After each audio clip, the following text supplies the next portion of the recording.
Hi, this is David Odell with Odell Complete Concrete. Today I'm going to show you how to put a basic drain system in through the curb into the street and all the way into the backyard, and picking up all your downspouts from your gutter at the same time, all underground into a 3-inch drain. So what we did here is we painted out where we want to run the line.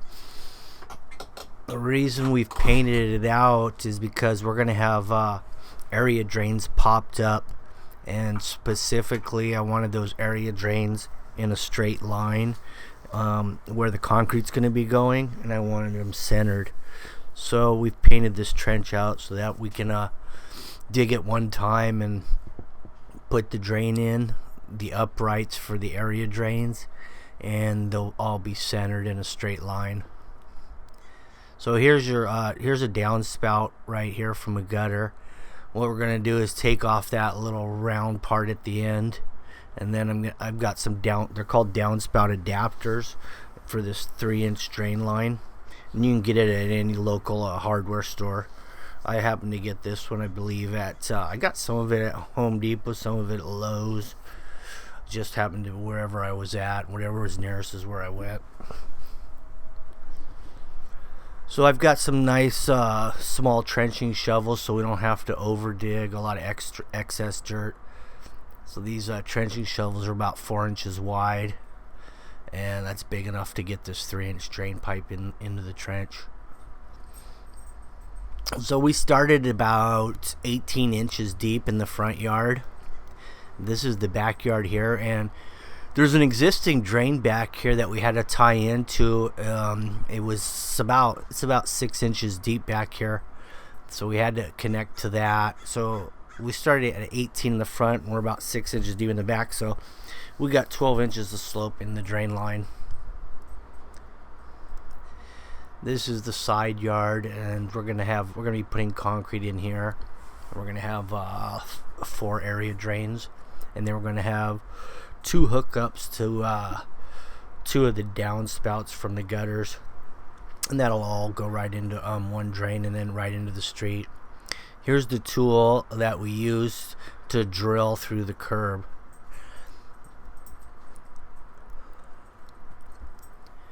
We back the truck up against that so it can push against something, and now you have something you can use for leverage. And now you just turn it on, run some water, and start pushing it in.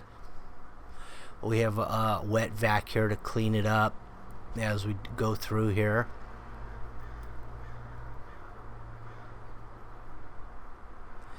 One of these tools make coring real easy. You can do it with a smaller tool, but it just takes a lot longer, and it's a lot more work. This particular tool does it very quickly with little effort.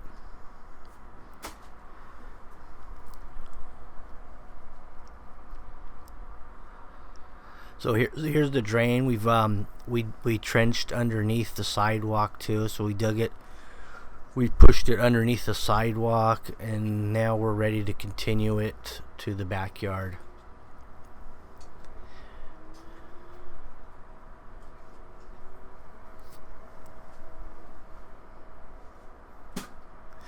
That's what your trench looks like when you're before you put your pipe in.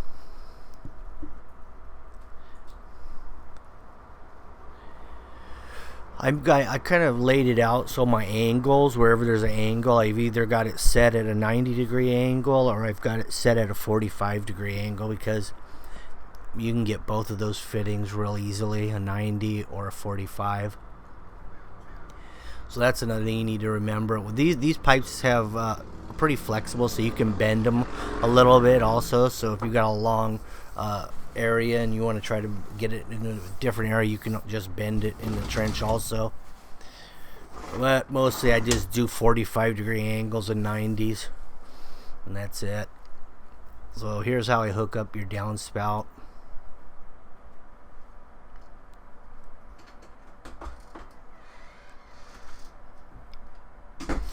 These are the area drain locations. I just stubbed them up long for now.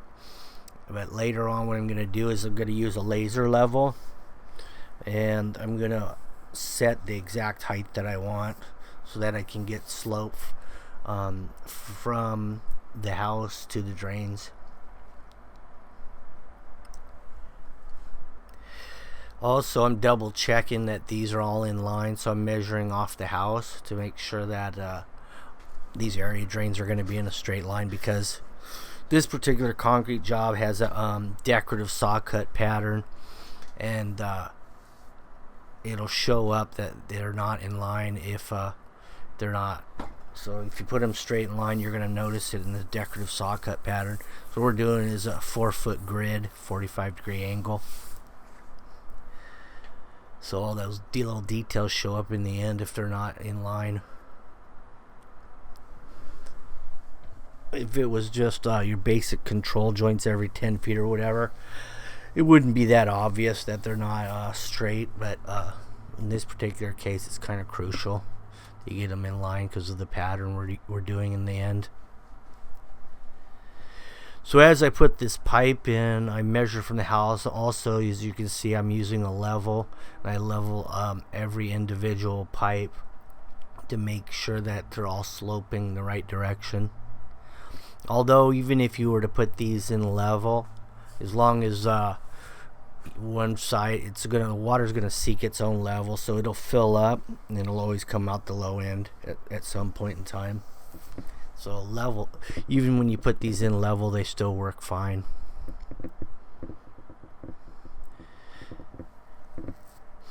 There's what it looks like. It's got a little bit of a bubble, maybe an eighth bubble.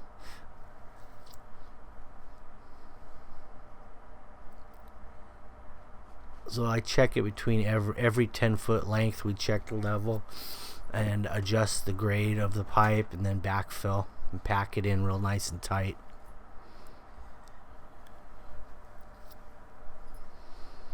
A handsaw cuts this stuff really easily. It's real soft.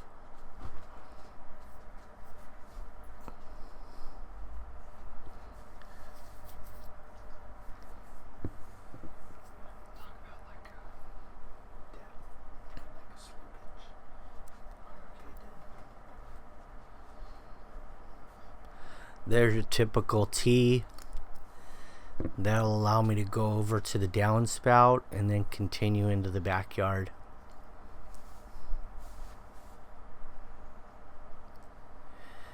Now you don't have to get a downspout adapter. What it is, it's round on one side and then it's square at the other side to fit the square spout, as you can see there. But you can also just use a round 3-inch coupling will go around that as well.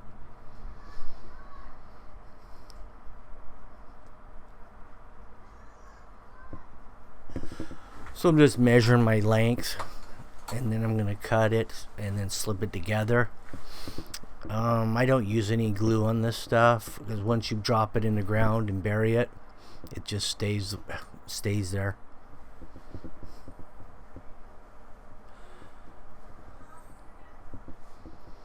So you can see here how I've kind of bent the trench, and the pipe's bending real nicely.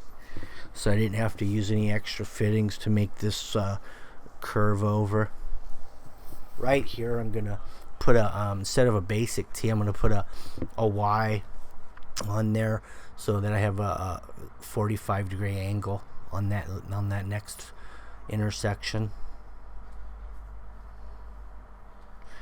There's some other pipes in the ground here that we ran into, an electrical that we went underneath. A sprinkler line that we dug underneath. You'll run into stuff like that all the time.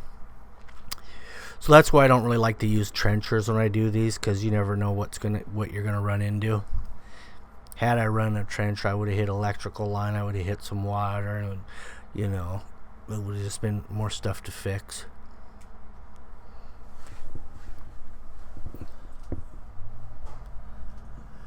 And fortunately, this dirt was really soft, really easy digging.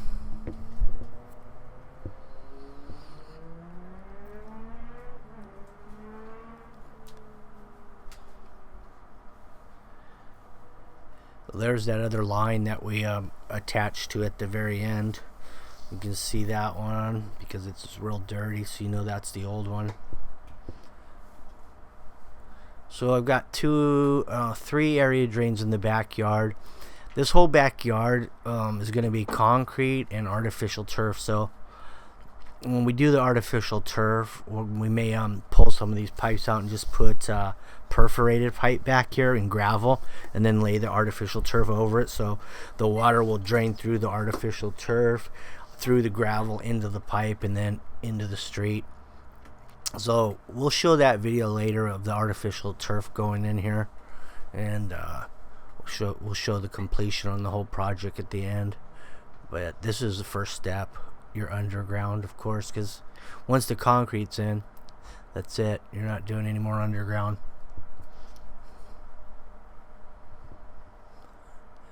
So we threw a couple extra pipes too across the patio. We threw one conduit, a 1/2 inch, underneath the outlet that was on the back of the house, just in case they want to utilize that in the future, run something in the backyard they can tap in. Then we also added a supply line for a possible drip system and for the future. So we got two future lines going from the house to the backyard as well. Now here's your laser level. This one's made by Berger. I happened to pick this one up at Home Depot. What it does is it just spins in a circle and sends a red line or laser out in a perfectly level line, and you have the receiver reacts with that. So as you go up and down with your receiver, and when you get in the dead center part of the receiver, it just has a steady humming noise, and then you know it's level, and then you mark it, and then you can either measure up or down or whatever you want to do from that point. But this makes leveling a one-man job over multiple areas.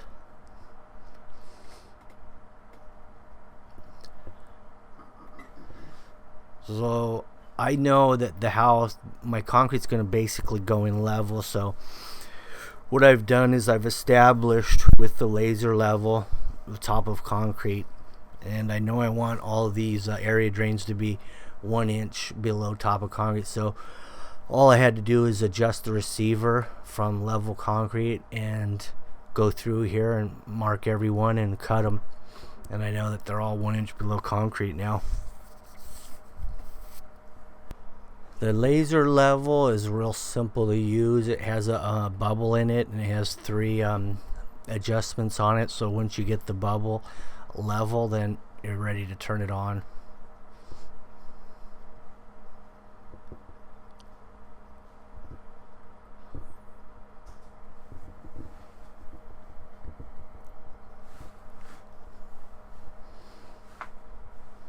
Well, now that I've got the grade on these drains, and that's top of concrete, it'll make it real easy to grade the dirt out.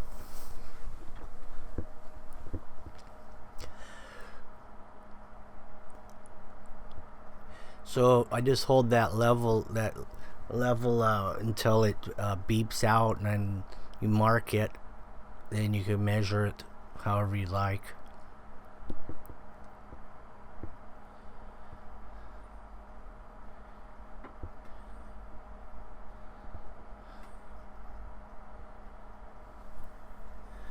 So these couplings that I'm using are 3 inch from top to bottom. It's a 3 inch diameter pipe, but the coupling itself is 3 inches also.